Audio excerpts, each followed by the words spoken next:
In the final weeks of the war in Europe, the central question facing the German army was no longer whether Germany could still win. The real question was how long the collapse could be delayed.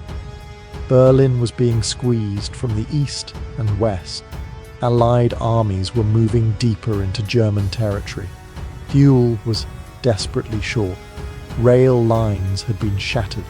Formations that had once existed at full strength were now made up of fragments, replacements, exhausted veterans, and whatever vehicles could still be kept running. On the strategic map, Germany had already lost. And that is what makes Bautzen so difficult to understand. In eastern Saxony, Polish and Soviet forces had crossed the Neisse and were pushing west. Their larger objectives lay beyond Bautzen, toward Dresden and into what remained of the German heartland. Bautzen seemed like another obstacle on a road that was already opening.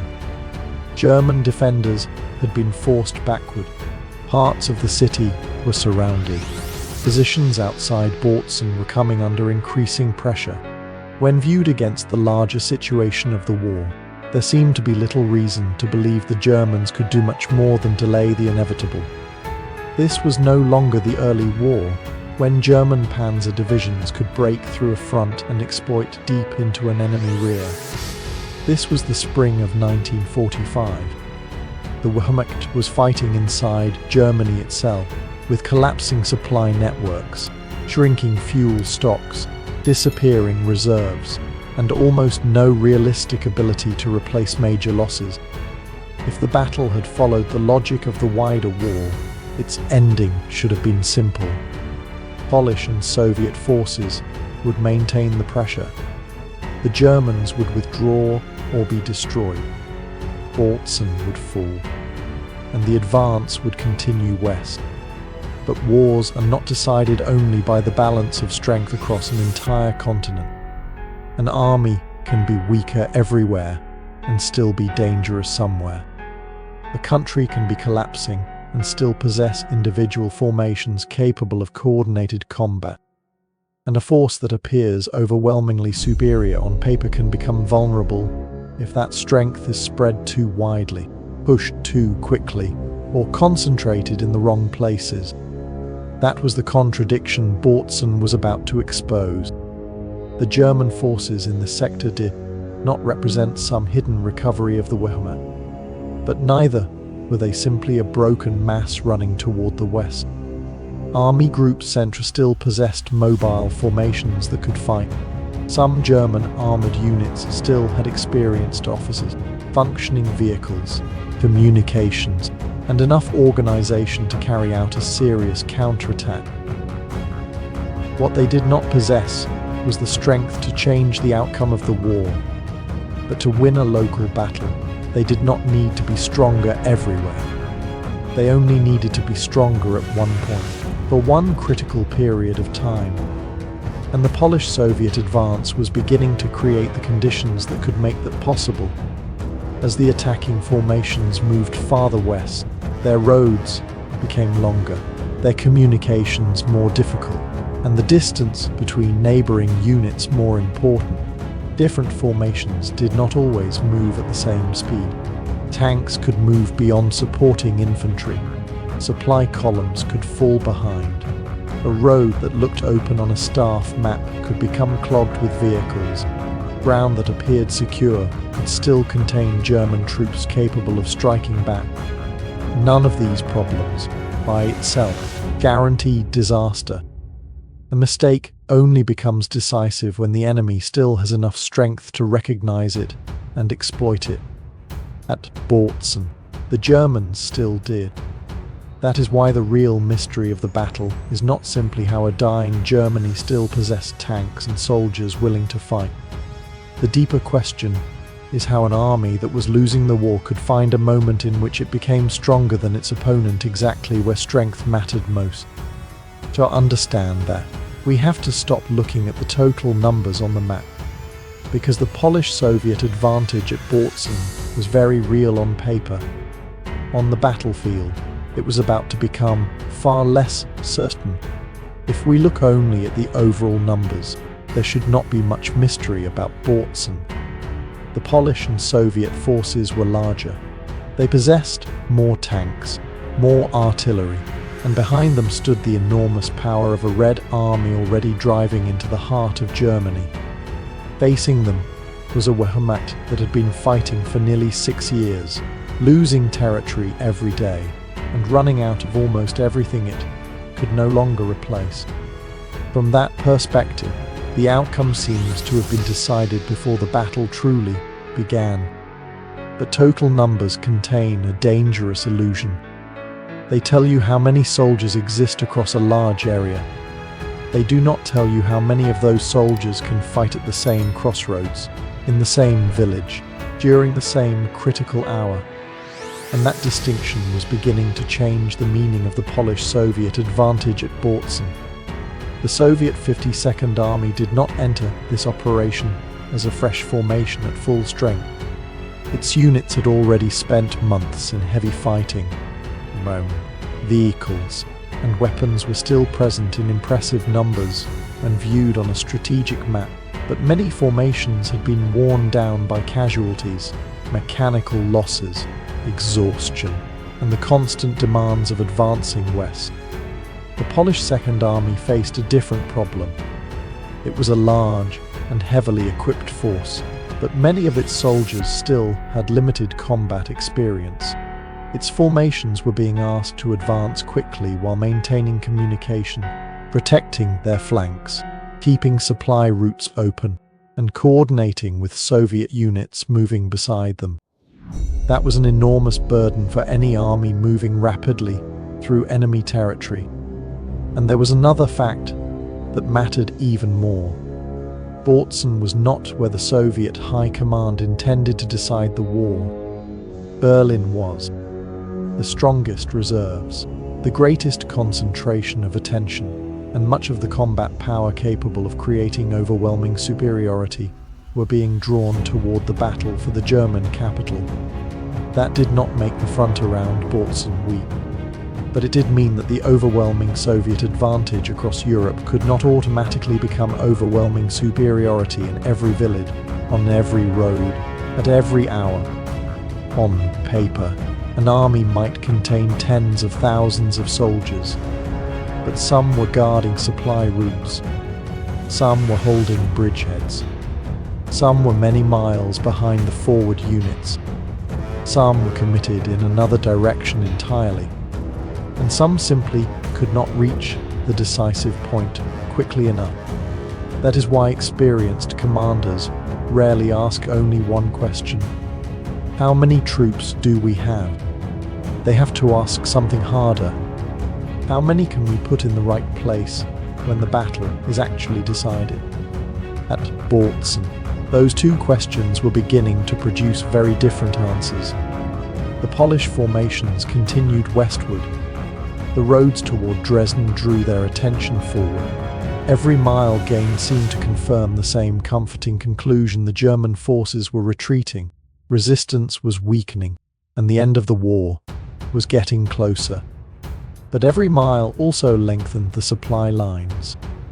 Every mile increased the distance between formations that did not move at exactly the same speed. Every mile forced headquarters to control a larger and more complicated battlefield. And most importantly, every mile began to transform the concentrated strength that had made the original advance possible into a collection of formations spread across a widening front. None of this meant the Polish and Soviet forces had suddenly become weaker than the Germans everywhere. They had not. Strategically, the imbalance remained enormous. But Bautzen was not going to be decided everywhere. It was going to be decided along a handful of roads, villages, and wooded approaches where one side might be able to concentrate combat power faster than the other. And that is where an uncomfortable truth began to emerge. A larger army can advance a very long way and remain the stronger army. But if it advances faster than it can protect its own structure, the distance between its formations can eventually matter more than the total number of men behind them. For the moment, that danger was still difficult to see. The Polish forces were still advancing. Dresden was still ahead. The Germans still appeared to be giving ground. Nothing yet looked like the beginning of a disaster, but on the map, something subtle was changing. The attacking formations that had begun the operation as parts of the same powerful advance were slowly moving farther apart, and before long, the empty ground between them would matter more than all the impressive numbers written on paper. Dresden was still ahead, and that was beginning to become part of the problem. For the soldiers moving west across Saxony, Dresden was more than another name on a map.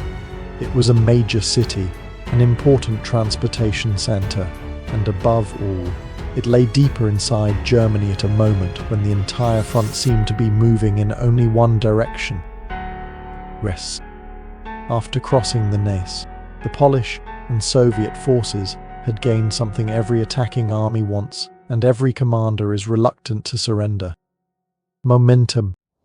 Every village passed made the next objective seem more reachable. Every German position left behind reinforced the impression that the enemy was losing the ability to organize serious resistance. And when everyone knew the war itself was approaching its end, the pressure to keep moving became even stronger. Dresden became a kind of magnet. But the faster an advance moves, the harder it becomes to preserve its original shape. Tanks can move beyond the infantry supporting them. Infantry can be delayed by a village where German troops continue to resist. Artillery needs time to displace. Fuel trucks and ammunition columns have to use roads already crowded with men, vehicles, wounded soldiers, and captured equipment. Neighboring formations may receive different objectives and begin moving along routes that are no longer truly parallel. On a large operational map, all of those arrows can still look like one powerful offensive. On the ground, they may represent formations separated by miles. That was beginning to happen around Bautzen. Polish formations continued pressing toward Dresden, while other units remained occupied around Bautzen, WWII, the supply routes behind the front, and German positions that had not been completely eliminated. The advance had not stopped, but it was beginning to lose its cohesion. That distinction matters because a gap on a battlefield does not have to mean completely empty ground. The gap can simply be a place where two formations are no longer close enough to support one another quickly. One regiment may be moving on the northern side of the battlefield. An armored formation may already be farther west. A headquarters may believe that a neighboring unit is securing a road when, in reality, only scattered troops are passing through it. If the enemy is too weak to exploit that condition, nothing necessarily happens, and that is why the danger could remain difficult to recognize. The Polish forces were still advancing. Reports were still recording territory gained. German units were still withdrawing from positions across the region. From the perspective of an army that had broken through the enemy's frontier defenses and was now moving deeper into a Germany approaching defeat, continuing forward did not appear irrational. But the battlefield was beginning to ask a different question. Well, how much farther can we advance? If something strikes between these formations, how quickly can they help one another? That was a much more dangerous question. An advancing force does not always have to be defeated from the front in order to be stopped. Threaten its rear, cut a road, disrupt its communications, force it to worry about the units behind it. And suddenly the same formations that were driving west may have to turn around simply to protect themselves. That is how momentum can begin working against the army that created it. Dresden was still ahead, but Bautzen was not yet securely behind. And between those two realities, the Polish front was beginning to stretch.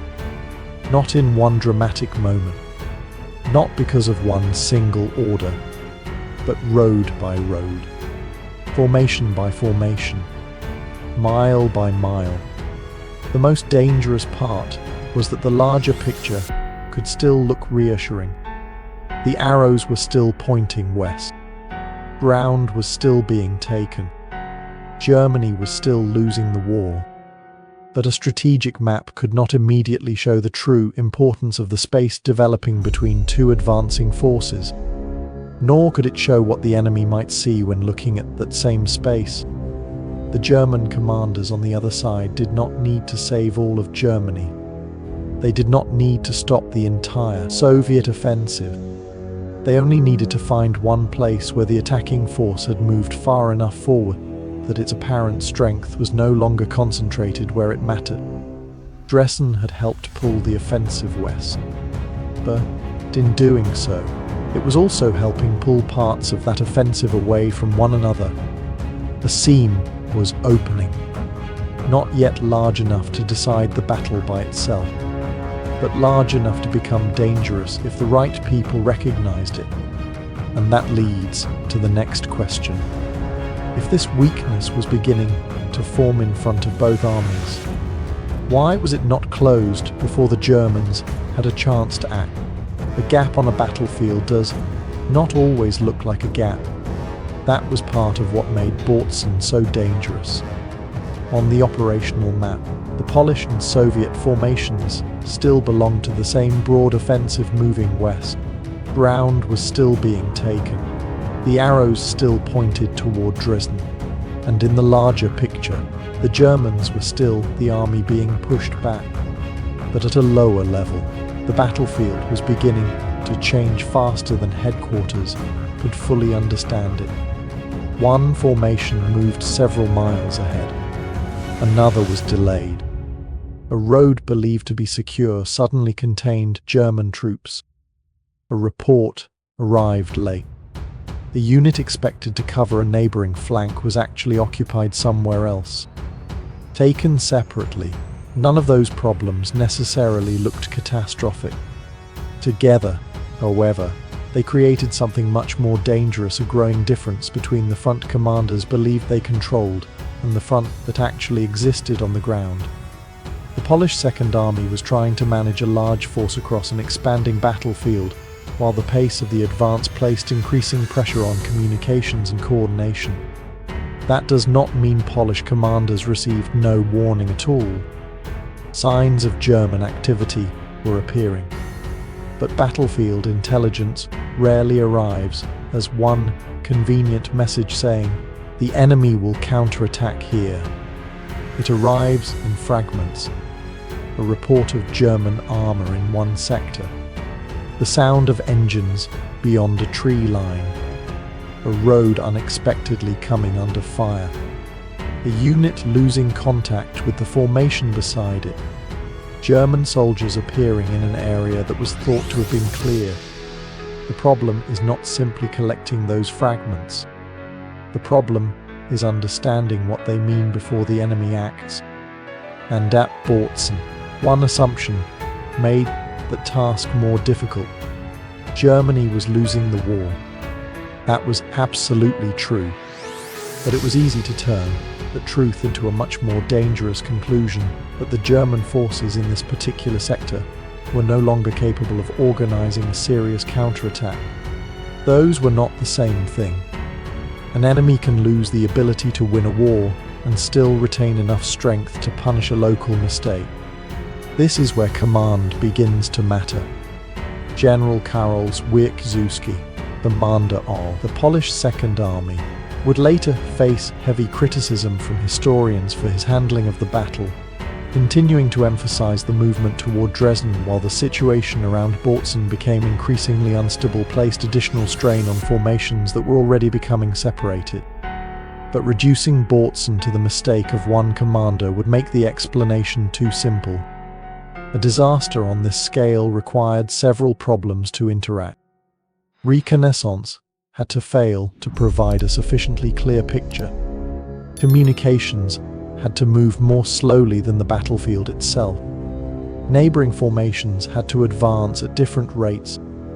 German strength had to be underestimated, and reserves had to be unavailable, too distant or poorly positioned to close the dangerous sector quickly.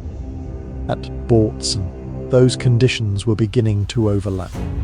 Ironically, the success of the advance itself made the danger harder to recognize.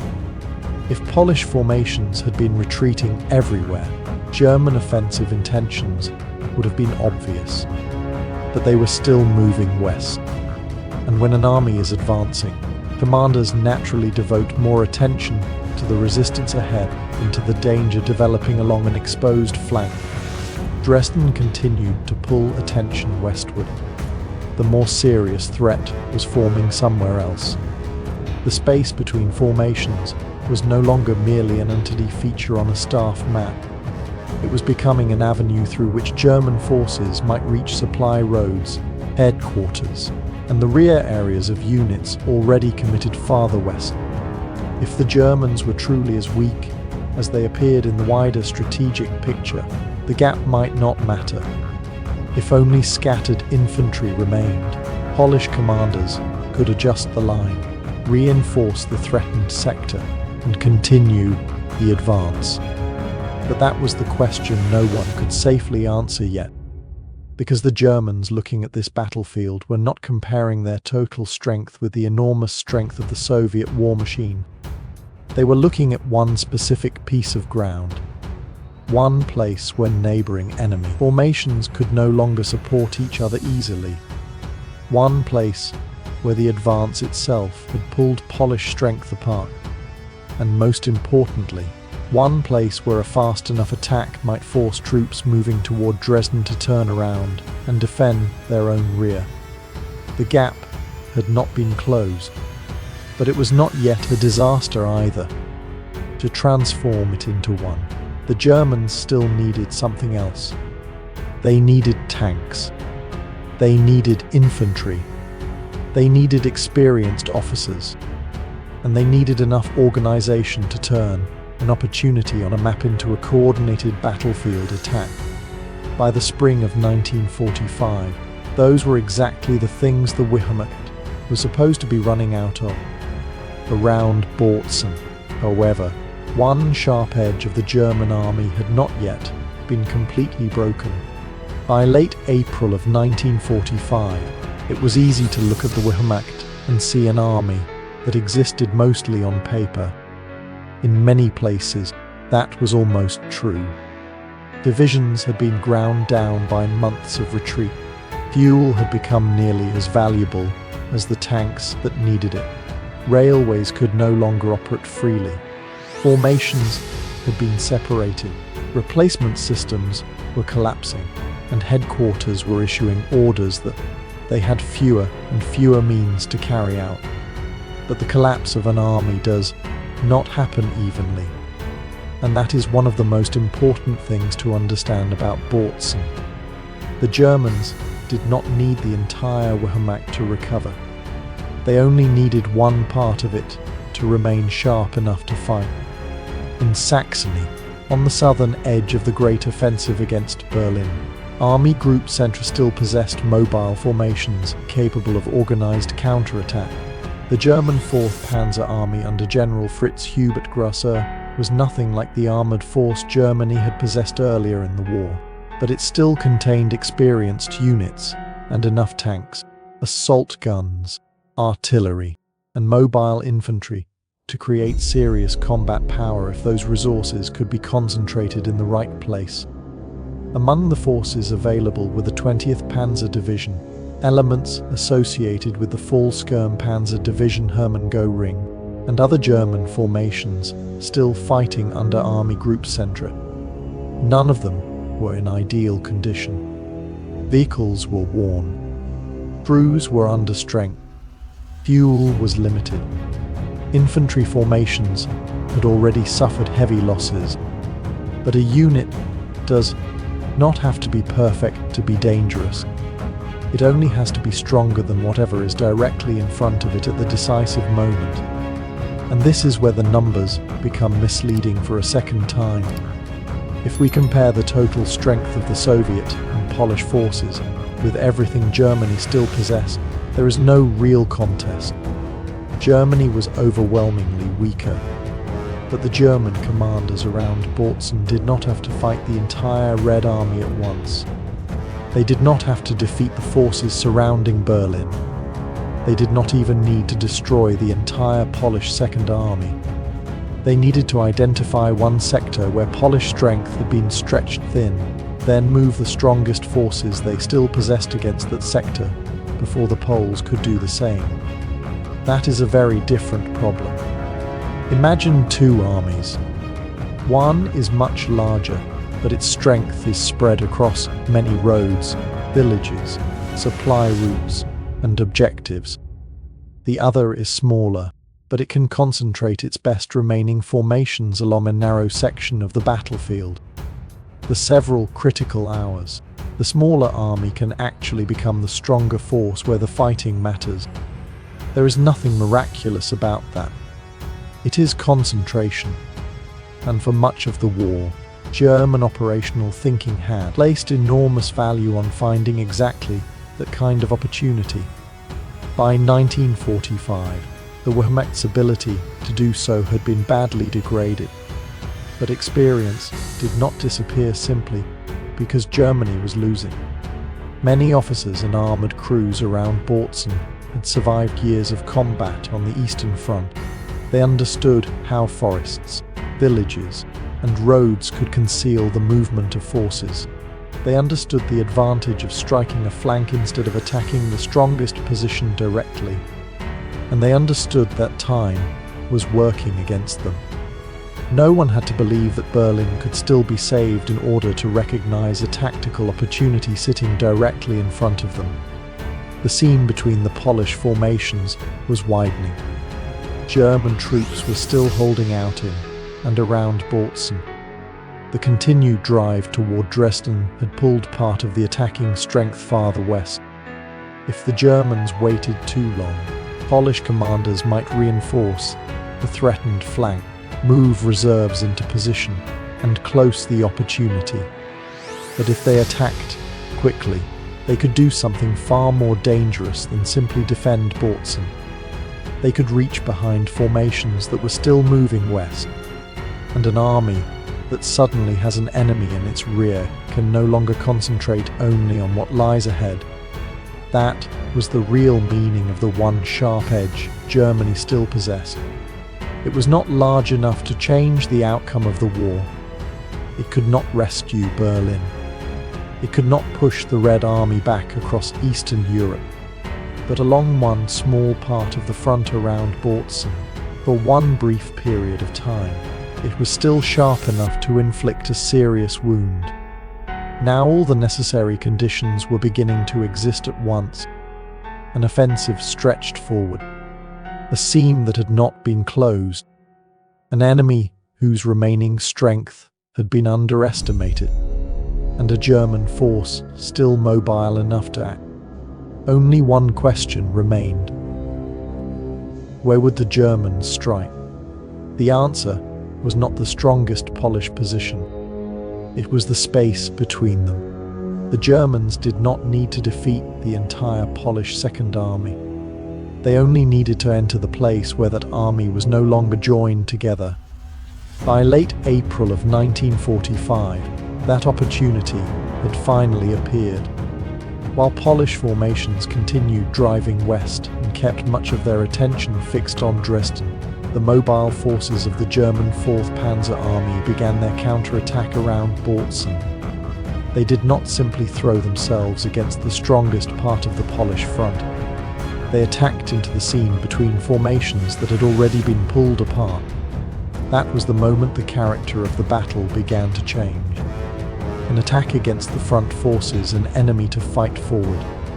An attack through a seam can put the enemy on your flank, then behind you. And once that happens, the meaning of the battlefield changes completely. Polish units that had been thinking about the roads ahead now had to worry about the roads behind them. But ammunition still get through. But fuel columns still reach the armoured units. Was headquarters still connected with formations farther east? Where was the neighboring division? And perhaps, most important of all, were the German troops suddenly appearing in the rear only a small raiding force, or the beginning of something much larger? In mobile warfare, uncertainty can become nearly as dangerous as the tanks themselves. A soldier at the front can see only a small piece of the battlefield. A regimental commander depends on reports from the units beneath him. An army headquarters has to take dozens of incomplete messages and somehow turn them into one accurate picture. At Bautzen, that picture was changing faster than information could keep up. German forces drove into the space between Polish formations. Roads that had been treated as rear area routes suddenly became part of the battlefield. Supply columns, command posts, and support troops found themselves exposed to threats they had never been organized to face in the same way as front-line infantry. Some Polish formations lost contact with neighboring units. Others had to stop, change direction, or turn back to deal with German forces threatening their rear. That was exactly what the German commanders needed. They did not necessarily have to destroy every formation advancing toward Dresden. If they could force those formations to stop advancing, they had already changed the rhythm of the battle. The fighting around places such as Verrustchen and the countryside north of Bautzen showed how costly that change could become. Polish units suffered heavily as front-line troops, headquarters, armoured formations, and support units were drawn into an increasingly confused battle. The Polish 16th Tank Brigade suffered particularly serious losses during the fighting. But if we reduce what happened to a count of destroyed tanks, we miss the more important point. The German counterattack did not work simply because one German tank was superior to one Polish tank. It worked because German combat power was appearing in places where the Polish defensive system was not prepared to meet it. A tank approaching from the front is a problem for anti-tank guns and infantry. A tank appearing close to a supply road behind the front creates an entirely different kind of problem. And once different headquarters began receiving different reports about where the Germans were advancing, a tactical problem quickly became a command problem. The Germans themselves were hardly fighting under ideal conditions. Fuel remained scarce. Many formations were under strength. Vehicles had been worn down by years of war. And above everything else was the knowledge that there was almost no time available for any success they achieved. That made the speed of the counterattack essential. The Germans had to exploit confusion before Polish commanders could understand what was happening, rebuild a continuous line, and move reserves into the threatened area. For a brief period, they succeeded. Formations that had been moving toward Dresden were broken into separate groups fighting different battles. An offensive that had seemed to be pushing the Germans steadily west now had German units appearing behind some of the very troops conducting that advance, or which had appeared close to being fully secured by the Polish-Soviet forces, once again became the center of a battle moving in the opposite direction. But this is also where the scale of the German success has to be kept in perspective. The Germans had not destroyed the Polish Second Army. They had not broken the entire southern wing of the Berlin offensive, and they certainly had not changed the outcome of the war. What they had achieved was much smaller strategically, but at that moment it was extremely dangerous. They had turned a seam into a penetration. They had turned the enemy's rear into part of the battlefield, and they had forced an army that had been looking west to begin looking back east. For the first time at Bautzen, the question was no longer whether the Germans could counterattack. They had already proved that they could. The more dangerous question was what came next. If Bautzen could be retaken, And if the Polish formations remained divided, how far could this German victory actually go? By this point, the Germans had achieved something that only days earlier had seemed almost impossible. They had taken Bautzen back, a city that had been surrounded and that had appeared ready to become another point on the map swallowed by the westward advance, was once again in German hands. For the soldiers fighting among its ruined streets, that was a very real victory. Polish troops had been forced out of positions. Separated formations had to struggle to reconnect. Units that had been moving toward Dresden were now turning back to deal with an enemy they had believed was losing the ability to mount a serious counterattack. If the story ended here, Bautzen might look like evidence that the Wehrmacht was somehow recovering the ability to reverse the course of the war. But this is exactly where the perspective has to widen. Bautzen fell back. The front did not. That difference is everything. The Polish Second Army had suffered very heavily, but it had not disappeared. Units being thrown back did not mean the entire army had been destroyed. Where the Germans could not exploit their success quickly enough, Polish formations began rebuilding defensive positions, restoring communications, and reconnecting with Soviet forces operating nearby. More importantly, the Polish troops were not fighting in isolation. Behind the crisis around Bautzen still stood the much greater strength of the wider Soviet offensive, and that created the first hard limit on the German success. A counterattack can exploit surprise. It can penetrate a seam. It can divide advancing formations. But surprise does not last forever. Once the enemy understands where the attack is coming from, the battlefield begins to change. Roads that had been exposed are defended. Artillery is redirected. Separated units begin finding one another again. Formations that have advanced too far may be ordered to stop or turn back. What had been a dangerous empty space only hours earlier begins to become a deliberate defensive line. And that changes the nature of the battle. At first, the Germans had been attacking an opponent that did not fully understand what was happening. Now, they had to fight an opponent that knew where the danger was coming from. That was a very different problem. Around Bautzen, the Germans could retake ground. They could inflict severe losses. They could create enough confusion to disrupt part of the Polish drive toward Dresden. But turning that success into an operational victory required far more. They needed to keep moving before the enemy recovered. They needed more armor to exploit new openings. They needed enough infantry to hold what had been taken. They needed artillery, ammunition, rocks, and fresh reserves to sustain the momentum. Above all, they needed time, and that was the one resource Germany no longer possessed. While German troops were retaking Bautzen, the decisive battle farther north was still closing around Berlin. The enormous Soviet armies committed there did not stop because of a German counterattack in Saxony. There was no chain reaction running from Bautzen to the German capital. There was no sudden strategic opening through which the Wehrmacht could alter the outcome of the war. At Bautzen, the Germans had won a battle, but they were still losing the world surrounding that battle. That was the deeper paradox now becoming visible. Tactically, much of what had happened appeared to favor Germany. Bautzen had been retaken.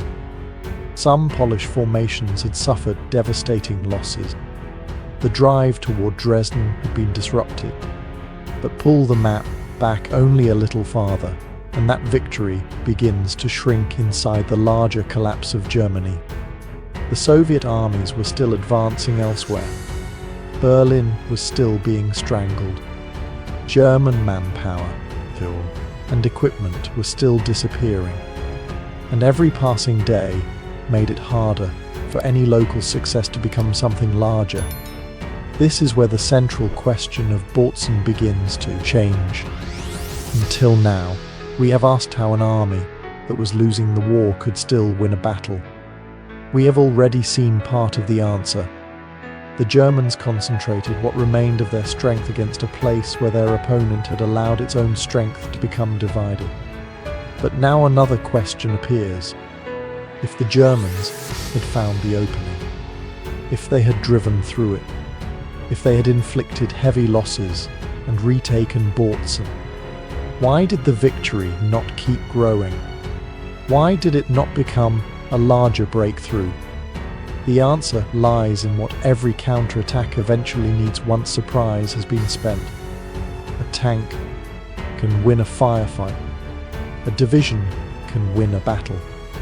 But exploiting that battle requires an entire system behind it to keep functioning. Fuel has to arrive.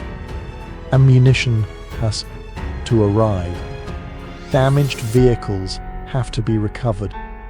Fresh infantry has to replace exhausted men. Reserves have to move forward before the enemy can rebuild.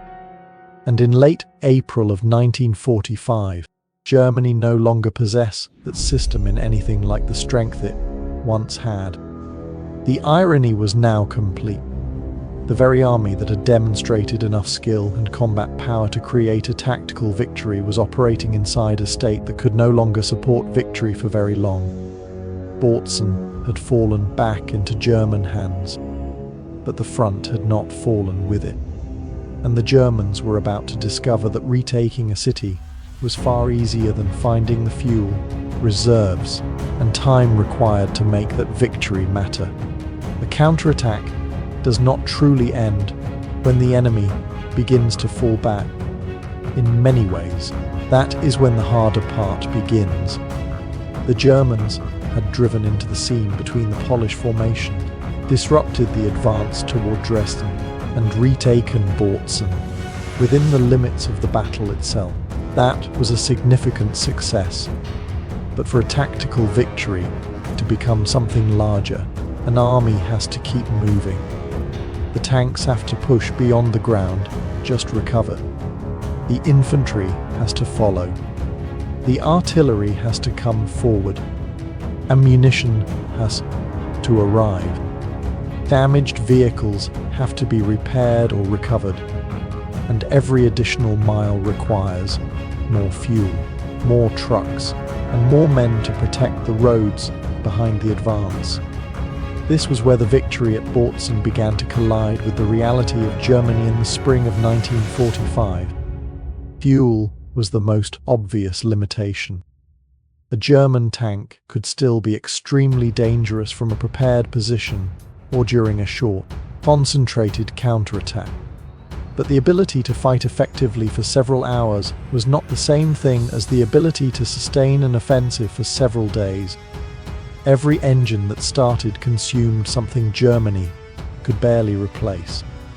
Every detour around a destroyed bridge or blocked road cost more fuel. Every armoured formation ordered to shift to another sector burned through another portion of an increasingly fragile supply. And behind those tanks no longer stood the logistical system the Wehrmacht had once relied upon. Railways had been shattered. Depots had been lost. Trucks were scarce. Allied air power made movement increasingly difficult.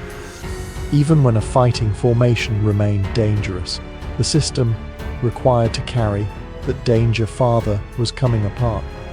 But fuel was only one part of the problem. Time was even more unforgiving. Every hour the Germans failed to exploit their breakthrough gave the Polish and Soviet forces another hour to understand what had happened. Separated formations could regroup.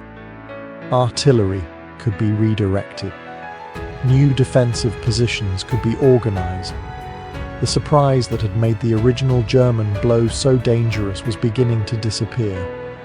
And the Germans did not possess a deep reserve waiting behind the attack to replace exhausted formations. The troops conducting the counterattack were largely the same troops expected to keep fighting afterward.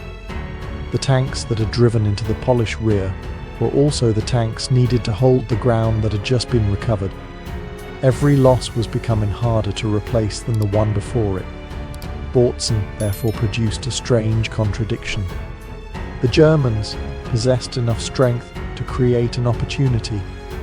They did not possess enough strength to exploit that opportunity without limit. Then came the final restriction: purpose. Earlier in the war, a successful counterattack might have opened the way toward a clear operational objective: cut a major supply route, encircle an army, relieve a trapped formation, capture a logistical center, or push the front far enough away to create room for the next operation. But in late April, the question became much harder. Where exactly were the Germans supposed to go if they kept winning around Bautzen? They could not drive indefinitely east.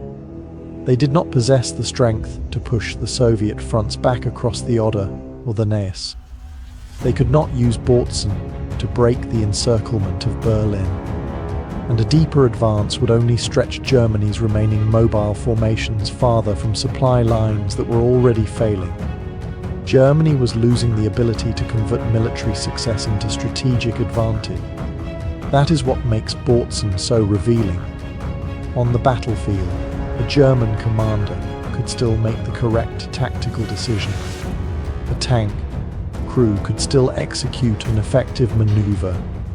Infantry could still retake a village or hold a road.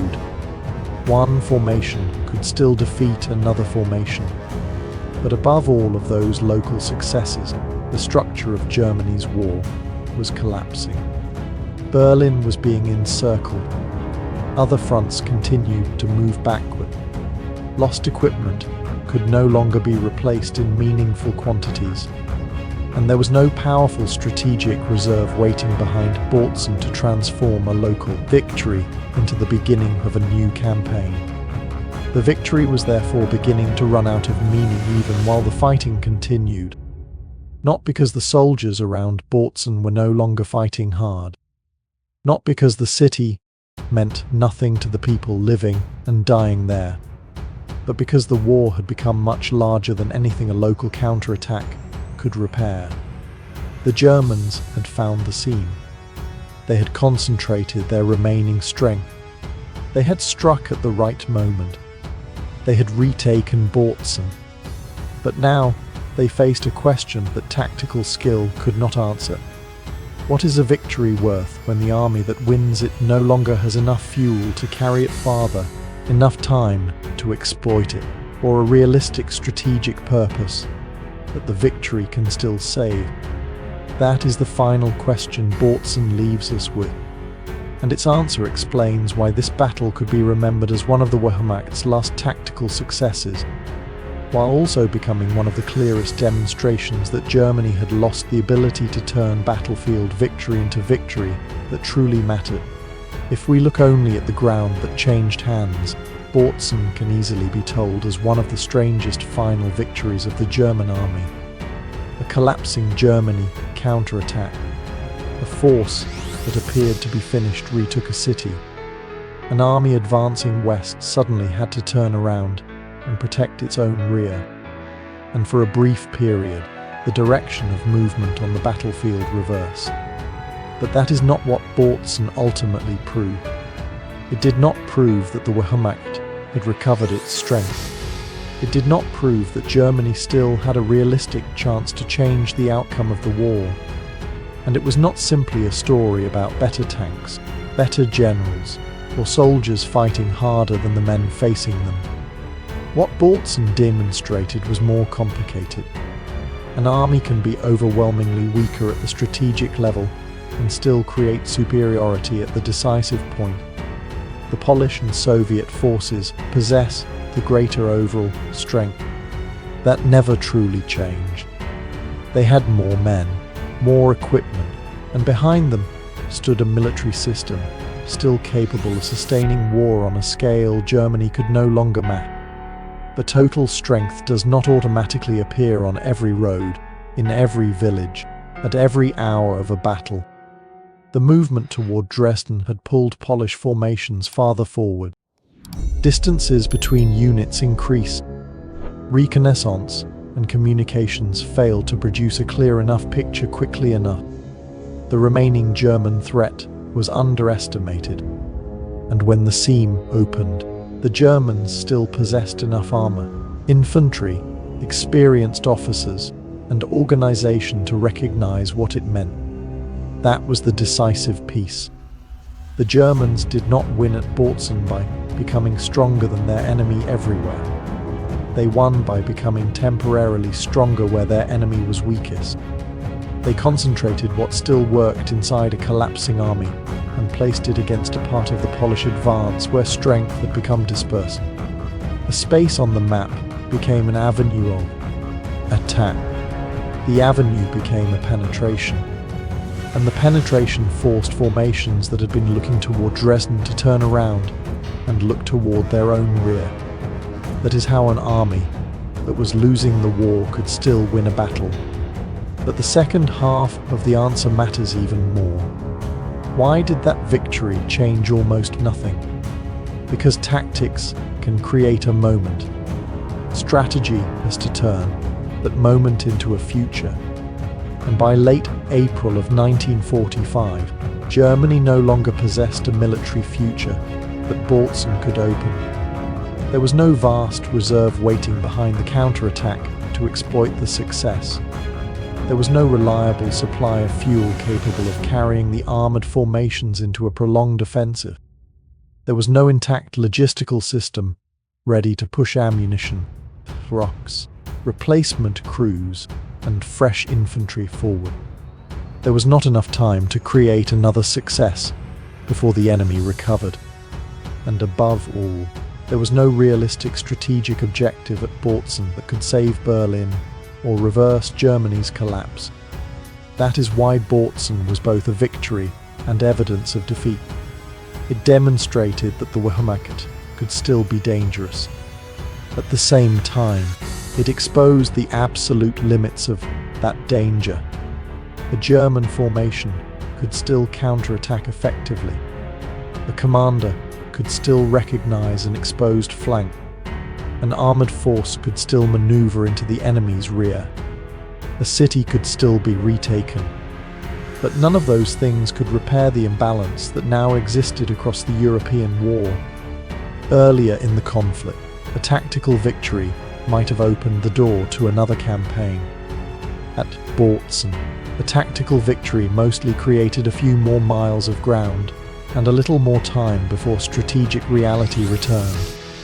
Berlin continued to be squeezed. Soviet armies continued advancing elsewhere. The Polish Second Army, despite its heavy losses, was not destroyed, and shortly afterward, the state the German soldiers at Bautzen were fighting to defend would itself leave the war. So, the lesson of Bautzen is not simply that a weaker force defeated a stronger one. It is that military strength depends on the scale at which we are looking. Across Europe, Germany had been defeated. Across Saxony, German forces were still dangerous. And along one narrow section of the battlefield around Bautzen, for one brief period, they could even become the stronger side. All three statements can be true at the same time. That is the paradox that makes Bautzen worth remembering. The Germans found a real mistake. They exploited it with real skill.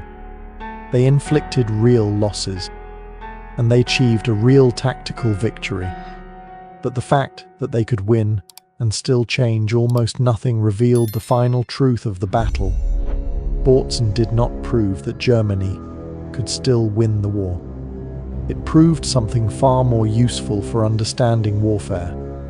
An enemy that has already lost strategically can still punish a tactical mistake with devastating force.